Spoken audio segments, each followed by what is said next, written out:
দুপুর নদীর ধারে কবিতা বই পড়ছে। হঠাৎ ঝড়ে বই উড়ে গিয়ে পানিতে পড়ে। ওরে বাবা, বইটা তো পানিতে গেল।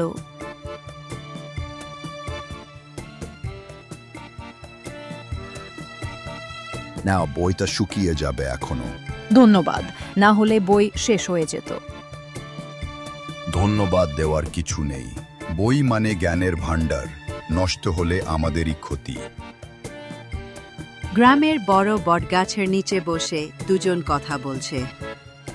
জানো, আমি চাই গ্রামের মেয়েরা শহরের মতো পড়াশোনা করুক। আর আমি চাই গ্রামের ছেলেরা শহরে না ছুটে গ্রামেই কিছু করুক। তোমার স্বপ্নটা একেবারে আলাদা। তোমার সাথে কথা না বললে আমি ভাবতেই পারতাম না স্বপ্ন ভাগ করা যায়। শুনেছিস, কৃষকের ছেলে রাহুল আর কবিতা একসাথে বসে গ্রামের রীতি ভাঙছে ওরা। কবিতার বাবা খবর পেয়ে রেগে যান। কবিতা, মেয়ের কাজ পড়ানো, প্রেম করা নয়। বাবা, এটা প্রেম নয়, এটা আমাদের স্বপ্নের কথা। রাতে বটগাছের নিচে দেখা, চারপাশে ঝিঁঝির ডাক।